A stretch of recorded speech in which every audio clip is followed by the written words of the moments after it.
In honor of the beginning of travel season, Hooray! I am bringing you 10 more real travel hacks and tips that you can use. And because I like to keep things interesting, today we're going to be using poop bags and a sponge. Let's go. Hey y'all, and welcome. If you're new here, I'm Christy, the Gen X Gypsy, helping you to travel better so you can focus on making unforgettable memories. You guys have loved the 22 hacks in 2022 video so much that I decided I needed to dig in and do a little more research and find a few more hacks for you. Now, some of these hacks I've actually been using for a while, and I don't know why I haven't shared them with you before. So selfish. I did find some new ones too that are new to me, and I'm really excited to share with you what I found. Let's start with the one that probably has you going a little like, what? The poop bags. Now, I don't know about you, but when I'm on a plane and I'm sitting in the middle seat or the window seat, I always end up with these little bits of trash, and it's always when there is no flight attendant around to pick the stuff up. So you just take a couple of poop bags along with you, and you can tuck them into the little pocket in front of you, and you can use that to collect your trash, like Kleenex or protein bar wrappers or napkins or gum wrappers, all those little bits of trash that you seem to collect when you are on a plane. You can also use the poop bags as garbage cans on a road trip. You could just give each person their own little poop bag to use to collect their garbage and keep your car a little bit cleaner during those road trips. Up next are a couple of hacks to use on your suitcase. First, if you have a black suitcase or a suitcase that is a really common color for suitcases, I'm seeing a lot of red suitcases now and maybe even some purple suitcases. You want to do something to your suitcase to make it look unique, so it's really easy for you to spot it in baggage claim. Now, for years, I've been putting colorful yarn on the handle of my suitcase, and more recently, I've started picking out super colorful luggage tags to put on my suitcases too, so that I know which one is mine. Whatever you do, you just want to make it something that is really obvious that it's yours. Now, the bright ideas or the crafty panda, viral travel hacks videos talk about putting like a colorful t-shirt over your suitcase. And A, I just think that's really impractical. And B, I'm really not sure how TSA would think about that. So that is not a hack that I would recommend. Stick with the yarn, a colorful luggage tag, or maybe even some colorful duct tape. Now that your suitcase is all dressed up and ready to go, make sure to take a picture of it. No, not for your Instagram account, but in case the airlines lose it. It will definitely help expedite the process of getting your luggage back if you have a picture of your bag in addition to your baggage claim ticket. And while we're talking about Instagram, you should go over there and follow me for more travel tips and behind the scenes fun stuff. While we're on the subject of bags, make sure that you always pack a foldable or packable backpack or duffel bag. You never know when you might end up with more stuff coming back with you than you went with. And I don't know, sometimes when I'm repacking, it always seems like I have more stuff anyway. Now, I went to Hawaii one time and I had a bunch of stuff shipped to me there, and I don't know what I was thinking. I didn't bring an extra bag to bring back that stuff I had shipped to me, so I ended up having to buy a duffel bag while I was there. Now, it's a super cute duffel bag, and I have used it a lot, so it hasn't been a complete waste of money. But if you want to save the expense of having to buy another suitcase or duffel bag or whatever when you are traveling, go ahead and bring that packable bag along. That way you'll have a little extra money to spend on, another drink or two. I'll have a couple of options linked below in the description, which I think they've changed up how you open up the description on the mobile device, maybe even on the computer. There's no little arrow anymore, so you just have to click on the title and it will open everything up. So I will have a couple of options down there. And while you're down there, maybe give this video a thumbs up if you're enjoying it, and that way YouTube can spread it to more people like you. And thank you.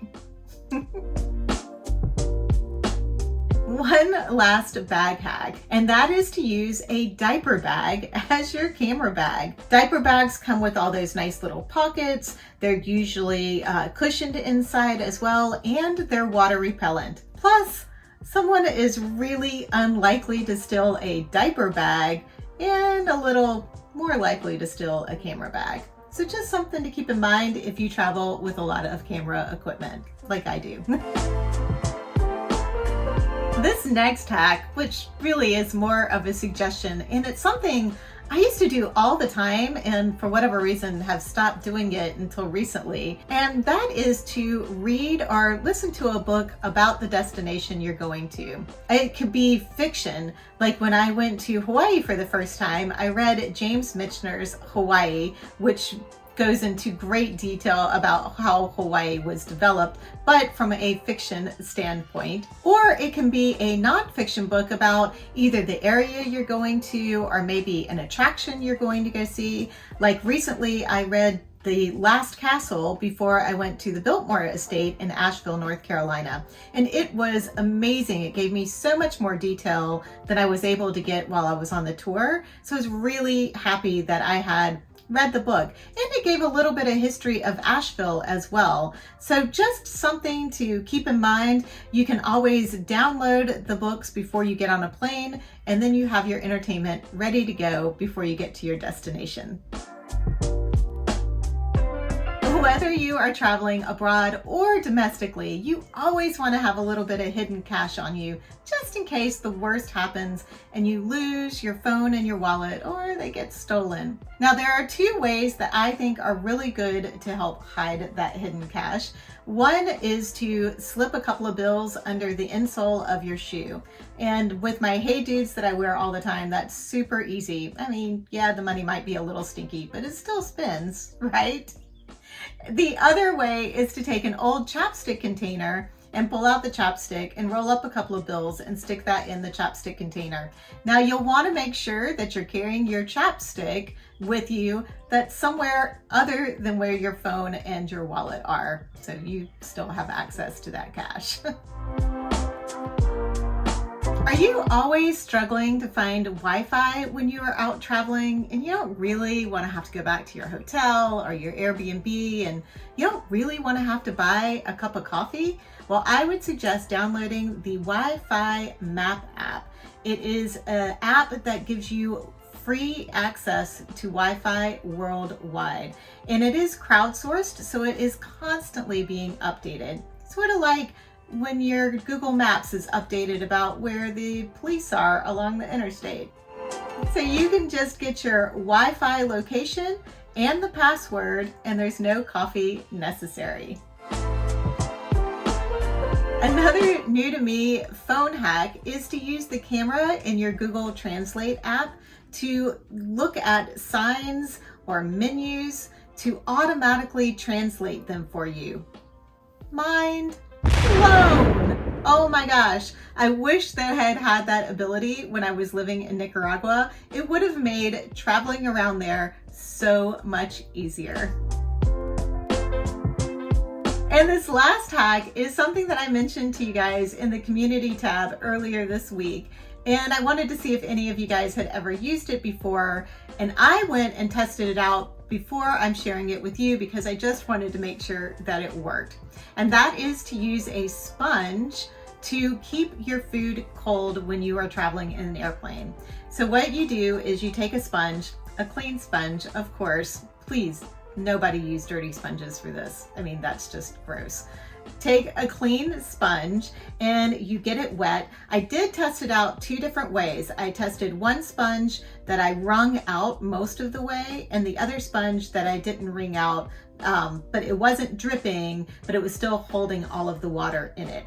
And then I put both of them in the freezer for about 3 hours until they were frozen solid. And then I put them in my silicone Ziploc baggies. You could probably use a regular baggie, but I will say my silicone baggies don't leak. So once the water does start defrosting, the water's not gonna come out of that silicone baggie, whereas it might come out of a regular baggie. Anyway, you freeze them solid, put them in a baggie, and then stick them in whatever you have your food in. I have a little like lunch bag compartment in my backpack that I carry with me. So that's where I'll put my food when I carry it onto the plane.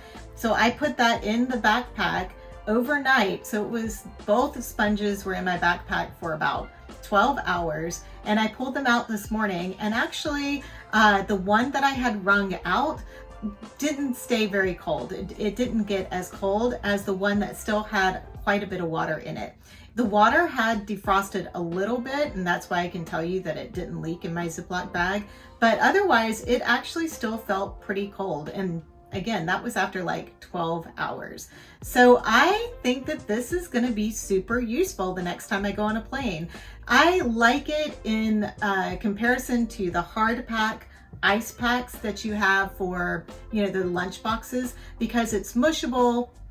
It only costs like 50 cents. So if I throw it away when I get there, it's, you know, not a big loss. Just something easy that you can do in order to keep your food a little bit cooler. Now, I mean, if you're bringing like dairy products, not cheese, but like yogurt or milk, well, you're not going to bring milk because you can't bring liquids, but something like that, you might want something that holds a little more frozenness to it, maybe for just if you've got a salad in there or some cheese sticks or something like that that you just don't want to get warm and mushy.